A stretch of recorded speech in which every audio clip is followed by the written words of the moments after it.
Cleaning is one of those things that just about everyone has to do, and most don't really care for it. Especially if you have someone breathing down your back. You call that? Sir, What? I mopped and swept twice over. You lying dog. To make the task just a bit more bearable, we do things like putting on some music or listening to a podcast. I like those things, but I also find myself throwing on a game in the background every now and again. Welcome everyone, StealthyShiroean here, and today I'm talking about games I play while cleaning, or some other tasks. Over time I've settled on a few types of games that fit the bill of being something I could easily walk away from, but also not get too engaged with so as not to distract me from what I'm really supposed to be doing. And with that, here's the top 3 that I play while cleaning.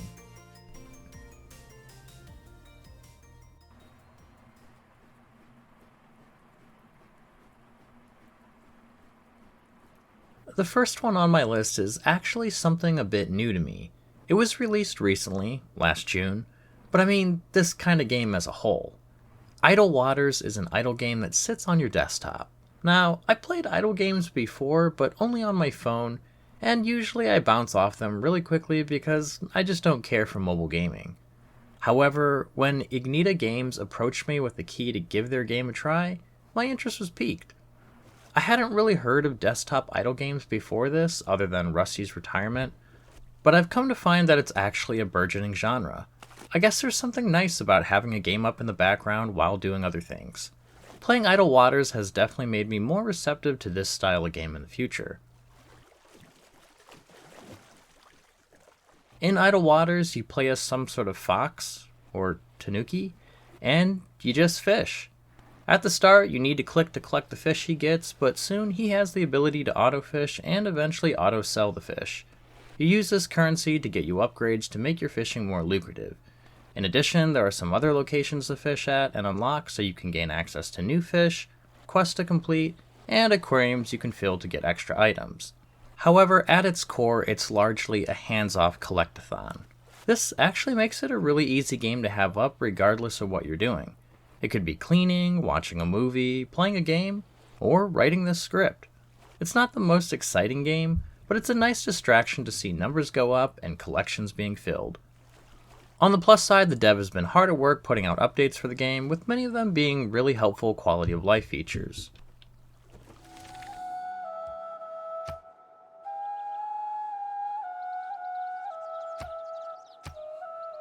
Next up is Civilization 6. Honestly, this has taken the form of several turn-based games over the years, like the predecessor Civilization 5, or Total War game, or even Firaxis' XCOM games.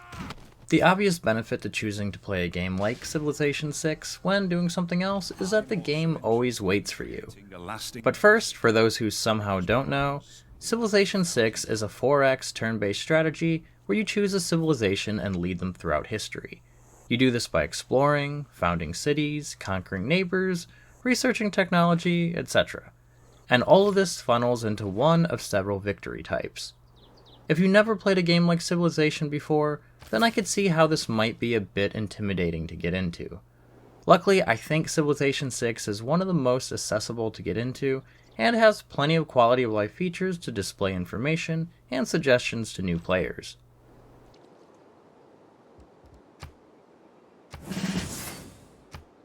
Turns are usually snappy, once you kinda know what you're doing, so it's really easy to play a few moves to kill that barbarian too close to my city, scout out areas for new settlements, and decide what government policies I want. Then when I've done that, I get up to fold some laundry or dry some dishes. And when you return, well, everything is waiting for you as you left it. Honestly, I think the biggest issue for some might be the bloated tracked hours if you step away from the game for too long. And I'll admit, I may find myself falling into that one more turn trap a bit too much, causing me to get too distracted from the task I'm actually supposed to be doing.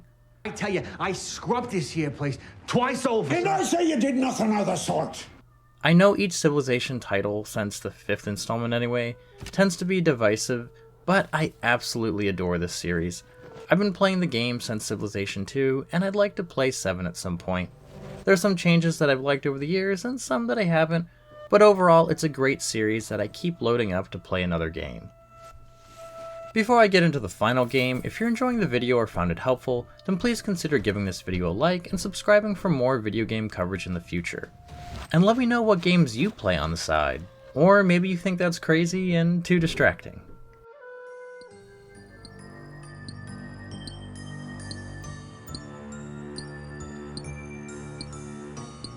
My top go-to game to play when I should be doing other things though, is RuneScape. Or Old School RuneScape, I guess, since I don't play the other version. Old School RuneScape is an MMORPG where players create their character and raise a variety of different skills. There are combat skills that favor melee, ranged, and magic combat. However, a vast majority of the skills are crafting or gathering skills. If you play as a member, which I don't, then you have access to a bunch of other skills, quests, and a huge game world to explore because it's actually quite limited on free servers.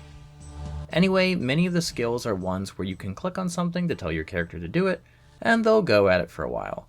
Then you just need to check in every few minutes to make sure they're still working. It may sound kind of annoying because, yeah, there's a lot of time where my character is standing around doing nothing, and if you're idle for too long, then it logs you out.